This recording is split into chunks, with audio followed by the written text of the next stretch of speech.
কি গিন্নি, এই কটা ভাতে কি পেট ভরবে? ও যা ভাত আছে না, ওটা বেড়াল ডিগোতে পারবে না। হ্যাঁ, আরে বাবা, আমি আর বেড়াল এক হলো? এই বাড়তি কথা না বলে খাও তো।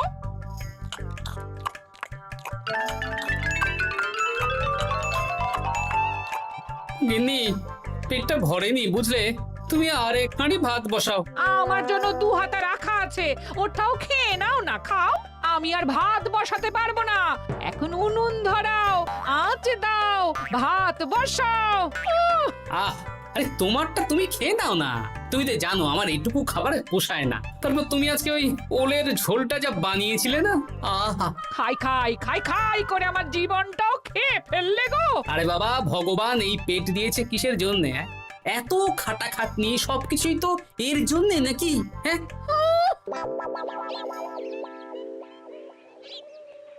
দাদু, অনেকদিন ভূতের গল্প শুনিনি, আজকে আমরা ভূতের গল্প শুনবো। বেশ, শোন তাহলে। আমাদের রাজ্যে আজ থেকে বেশ অনেক বছর আগে একটা খুব পেটুক লোক থাকতো। তোমার মতন পেটুক? বলতে পারিস, কিন্তু ওর গিন্নি ওকে ভালো মতো খেতে দিত না। তাই একদিন না খেয়ে খেয়ে অক্কা পায় আর ভূত হয়ে এদিক সেদিক ঘুরতে থাকে। তারপর কি হলো দাদু? তারপর তো সে এক মজার ব্যাপার। ভূতকে ওর গিন্নি চোখে দেখতে পেত না, তাই সেই পেটুক ভূত কিছুদিন পর থেকে গিন্নির উপর হুজ্জুতি শুরু করলো। কিরকম হুজ্জুতি দাদু? গিন্নি যা রান্না করতো সব চুরি করে খেয়ে নিত। এই এসব উল্টো পাল্টা কথা বলে আমাকে ভয় দেখাতে পারবে না। হ্যাঁ, এই যে তোরা চটপট খেয়ে নে, নইলে তোদের দাদু আবার ভাগ বসাবে রে। খা। আচ্ছা দিদা। এই শোনো না, তুমি আমার জন্যেও আরো কয়েকটা বেগুনি ভাজো। হ্যাঁ, এই তো একটু আগে 4টে বেগুনি আর 1 বাটি মুড়ি দিলাম। হ্যাঁ, আরে সেগুলো তো পেটের কোন কোনায় হারিয়ে গেছে গিন্নি। তুমি ভাবো আমিও হারিয়ে গেছি? বেশি খিদে পেলে নিজে রান্না করে খাও। আর সে তুমি না থাকলে আমি রান্না করেই খেতাম। দিদা, দাদু কিন্তু তোমাকে চলে যেতে বললো। কি বললে? আমি চলে যাব? আরে তাহলে তাই হবে। এই গুলটে, তুই এসব কি বলছিস বলতো? গুছিয়ে বিদায় নিচ্ছি। আরে আরে আরে, কোথায় চলে যেতে বললাম গিন্নি? হয়েছি আর না, আজকেই আমি বাপের বাড়ি চলে যাব। হ্যাঁ, এই দেখো, আমি কোথায় চলে যেতে বললাম? তোমার মনের কথা আমি বুঝে গেছি। এই দেখো, থাকবো না এই পোড়ার মুখ সংসারে। যা। লক্ষ্মী সোনা রাগ করেছে। হাওয়া গরম আছে, চল এখান থেকে বেগুনি নিয়ে এখন কেটে পড়ি। আরে সামান্য ব্যাপারে রাগ করার কি আছে বলো তো? এবার নিজের সংসার নিয়ে নিজে থাকো, সারাদিন শুধু খাই খাই আর খাই খাই। নাও এবার ঠেলা সামলাও। ভুল করেও আমাকে বাপের বাড়িতে ডাকতে যাবে না বলে দিচ্ছি। যদি যাও তাহলে আমার থেকে খারাপ কেউ হবে না, এই বলে দিলাম। ওগো, তুমি আমায় ছেড়ে চলে গেলে গো, এবার আমি কার কাছে বায়না করবো গো?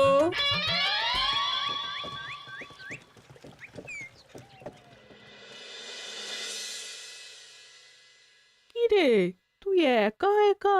জামাই কোথায়? তোমাদের জামাইকে ছেড়ে চলে এসেছি। এ মা, তুমি কি থাকতে দেবে না আমি চলে যাব? এসব আবার কি কথা বলছিস তুই? হ্যাঁ, এ তো তোরও বাড়ি। আমাদের ভাত ডাল জুটলে তোরও জুটবে। কি হয়েছে রে দিদি? দিন রাত খেটে খেটে কয়লার মতো পুড়ে যাচ্ছি, আর ওনার বায়না শেষ নেই। সারাদিন শুধু খাই খাই আর খাই খাই। এবার বুঝবে জামাই বাবু। হ্যাঁ, নিজে হাত পুড়িয়ে রান্না করার ঠেলা।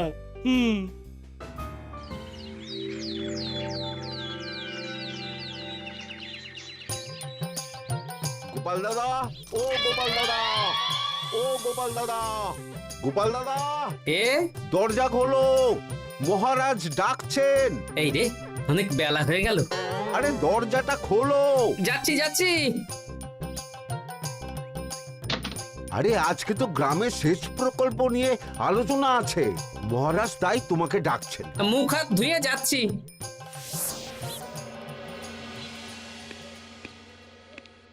দেখুন মহারাজ, দেখুন এত বেলায় গোপাল এলো, তাও নিজে আসেনি, ডেকে নিয়ে আসতে হলো। সত্যি গোপাল, আজকে এত জরুরি একটা আলোচনা সভা, কোথায় তুমি তাড়াতাড়ি আসবে? তা না করে গোপাল বাড়াবাড়ি করে ফেললো। গোপাল, এই আমি শেষবারের মতন বলে দিচ্ছি, ফের যদি এরকম রাজসভায় দেরি করে আসতে দেখি তাহলে কিন্তু কড়া ব্যবস্থা নেব। আসলে মহারাজ, আমার গিন্নি গতকাল রাগ করে বাপের বাড়ি চলে গেছে, তাই বেশ হয়েছে। আচ্ছা, যে জন্য আজকের আলোচনা সভা ডাকা হয়েছে সেটা হলো আমাদের রাজ্যের দক্ষিণে একটা সেচের জন্য পুকুর খনন করা হচ্ছে। এ তো খুব ভালো কথা মহারাজ। দক্ষিণের চাষি ভাইরা অনেক দিন ধরে জলের সমস্যায় ভুগছিল, এবার একটা সুরাহা হবে। কিন্তু এটার জন্য তোমাদের বেতন কয়েক মাস কম পাবে তোমরা। একি কেন মহারাজ? তোমার তো এখন একজনের সংসার গোপাল, তোমার আবার চিন্তা কিসে? তাহলেও সেচের জন্য পুকুর খোঁড়া হবে, তার সাথে আমাদের বেতনের কি সম্পর্ক? কারণ ভাড়ারের অবস্থা খুব একটা ভালো নয়, তাই আগামী 3 মাস তোমাদের বেতন 5 মোহর করে কম দেওয়া হবে। হ্যাঁ? হ্যাঁ নয় হ্যাঁ। আর ওই 3 মাসের কেটে নেওয়া বেতন চতুর্থ মাসের বেতনের সঙ্গে যোগ করে দেওয়া হবে।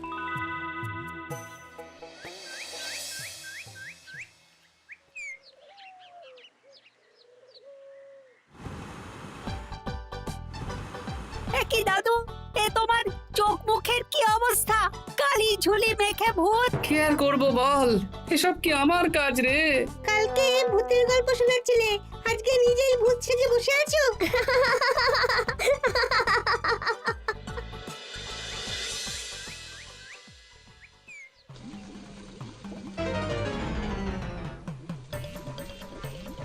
এই রে, ভাতগুলো পড়ে গেছে।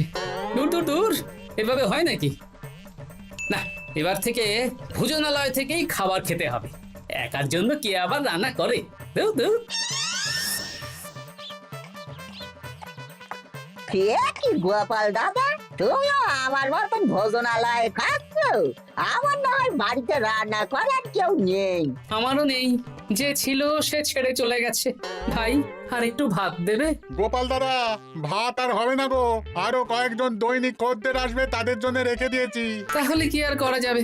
একটু একটু ওই তরকারি একটা শাল পাতায় মুড়ে দে, বাড়িতে গিয়ে মুড়ি দিয়ে খাবো।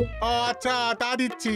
তুমি খাওয়া হয়ে গেলে হাত মুখ ধুয়ে নাও। আচ্ছা গোপাল দাদা, গিন্নিমা চলিয়ে গেল কেন? সে তোর গিন্নিমাকে গিয়ে জিজ্ঞেস কর। সে তো জিজ্ঞেস করতেই হবে, তোমার মতো একটা ভালো মানুষকে ছেড়ে চলিয়ে গেছে।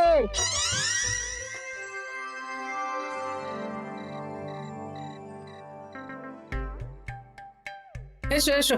এই নাও ধরো, পুঁটির মা তোমার জন্য কটা রুটি আর তরকারি পাঠালো। শুনলাম তুমি বাইরে ভোজনালয় খাচ্ছ। কি আর করবো বলো, একদিনই ঘর দুয়ারের একই অবস্থা করেছো গো গোপাল দাদা। ওই একার সংসার, এখন আমার কাজের মধ্যে দুই, খাই আর শুই।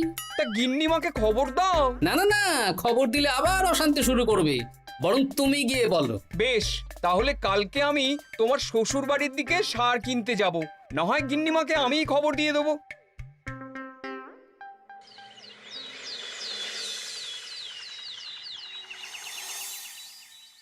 বাড়ি ঘর অগোছালো, তাতে আমি কি করতে পারি? হ্যাঁ, এখন আমি আর ওই বাড়িতে থাকি না। হ্যাঁ, শুধু তাই না, গোপাল দাদা বাইরে ভোজনালয়ে তেল মশলা দেওয়া উল্টো পাল্টা খাবার খাচ্ছে গো। থাক, আমাকে এসব কথা শোনাতে আসবে না পুটির বাবা।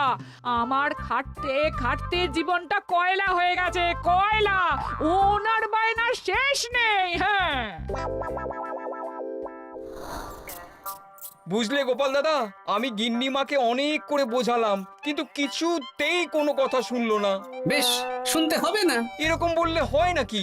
চারিদিকে ঘর দুয়ার অগোছালো, খাবারের থালা বাসন এদিক ওদিক ছড়িয়ে ছিটিয়ে আছে। ওরে বাবারে, ইঁদুরেও আস্তানা করেছে। যা হচ্ছে হোক।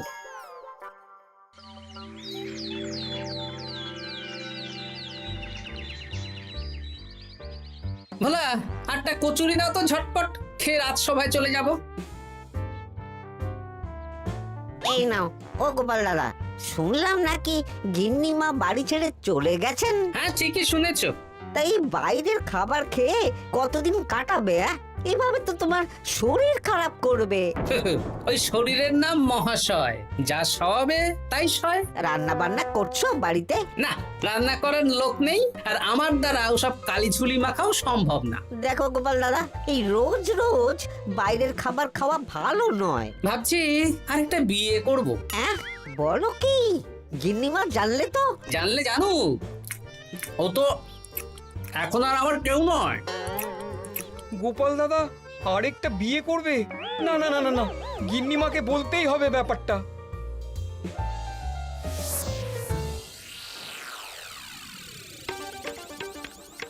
গিন্নিমা, তুমি আবার এসেছো পুটির বাবা? সর্বনাশ হয়ে গেছে। আবার কি সর্বনাশ? হ্যাঁ, বাড়ির চারিদিকে অগোছালো, ইঁদুর মশা মাছি ঘুরে বেড়াচ্ছে। আমি আর ওই বাড়িতে যাব না। গোপাল দাদাও সেই ব্যবস্থাই পাকাপাকি করতে চলেছে, আরেকটা বিয়ে করবে। কি বললে? জল জ্যান্ত বউ থাকতে আরেকটা বিয়ে? হ্যাঁ, আমি আজকেই যাব। ওর একদিন কি আমার একদিন? হ্যাঁ, আমি আজকেই যাব। এই দিদি, এক মুহূর্তে এরকম বদলে গেলি কেন? আবার আবার তো জামাইবাবু তোকে কাটাবে। তা বলে তোর জামাই বাবুটাই অন্য কারোর হয়ে যাবে? হ্যাঁ, আমি বেঁচে থাকতে আমি হতে দেব না। তাহলে দিদি আমিও যাব। ওই জামাইবাবু অতিরিক্ত খায়, জামাইবাবুর খাওয়া বন্ধ করতে হবে, বুঝলি? ঠিক আছে, চল তাহলে চল। ঠিক আছে, চলুন তাহলে। হ্যাঁ হ্যাঁ, তাই চলো। বুঝলি দিদি, আমার মাথায় একটা মতলব এসেছে। হ্যাঁ। কি মতলব শুনি?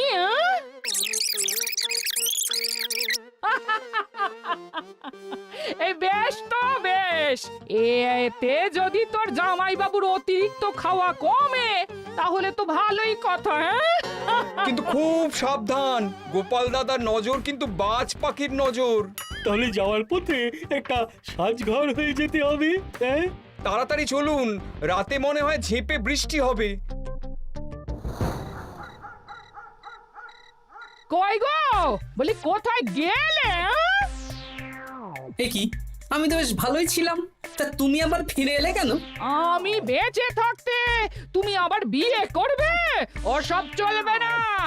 আমি এক সাধক বাবাকে নিয়ে এসেছি, তোমার সব ভীমরতি ইনি ছড়িয়ে দেবেন। হ্যাঁ, আজকে থেকে তোমার অতিরিক্ত খাওয়া দাওয়া বন্ধ করার দায়িত্ব এনার। যাব বাবা।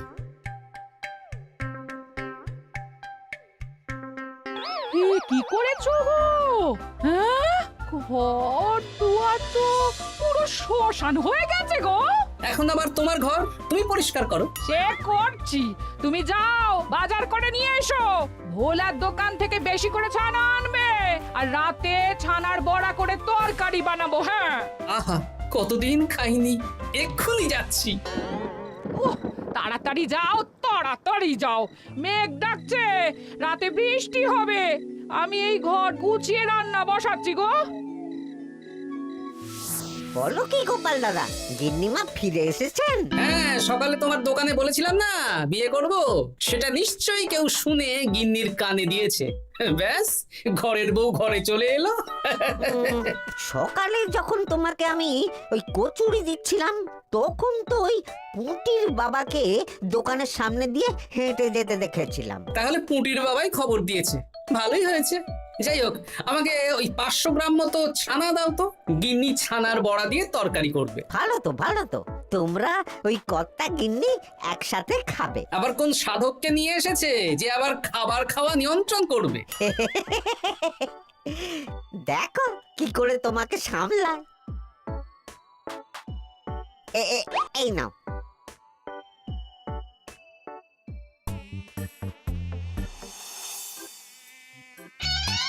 দেখি গিন্নি, আমার জন্য দুটো বড়া আর ওনার জন্য এতগুলো? বেশি খেলে তোমার চেহারা ঠিক হবে না বৎস, তোমাকে রোগা হতে হবে, তাই কম খেতে হবে, বুঝলে? ঠিক আছে, আপনাকে আমি মজা দেখাচ্ছি। অগত্যা গিন্নির হাতের খাবার খাচ্ছি, এই আমার 14 পুরুষের ভাগ্য ভালো।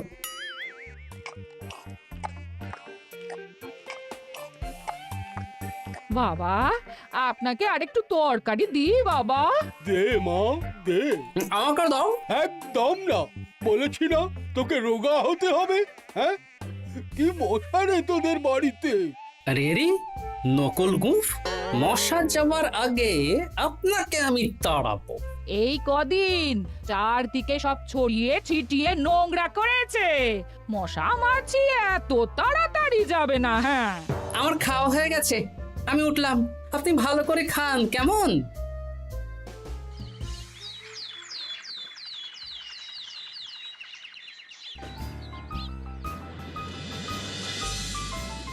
বিজ্ঞানী, আরে গোপাল যে, কি ব্যাপার? একটা সাহায্য চাই বিজ্ঞানী। বলো বলো, আমি কি করতে পারি? কয়েক টুকরো বরফ বানিয়ে দিতে পারবে? তা পারবো, কিন্তু এখন হবে না। তুমি বরং সন্ধেবেলার পর নিয়ে যেও, কেমন? খুব উপকার করলে বিজ্ঞানী। আমি ওটা বিশেষ মোড়কে তোমায় দেব, যাতে গলে না যায়। ধন্যবাদ বিজ্ঞানী, এখন তাহলে আসি।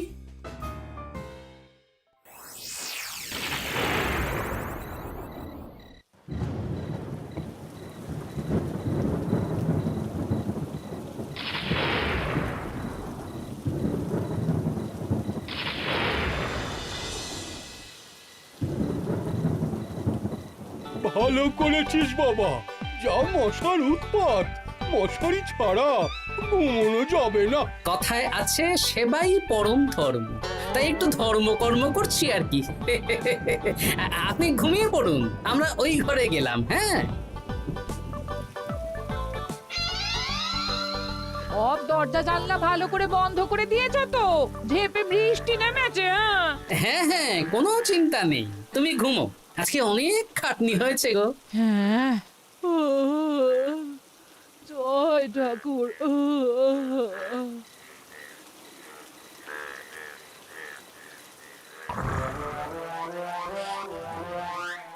এই তো গিন্নিও ঘুমিয়েছে, এবার আসল কাজ শুরু হবে।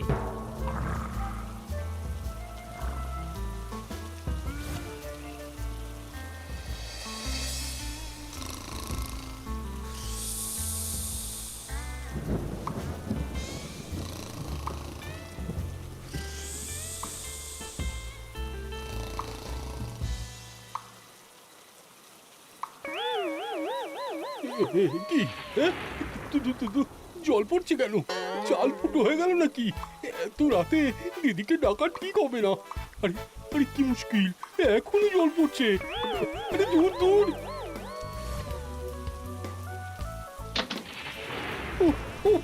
বাপরে বাপ।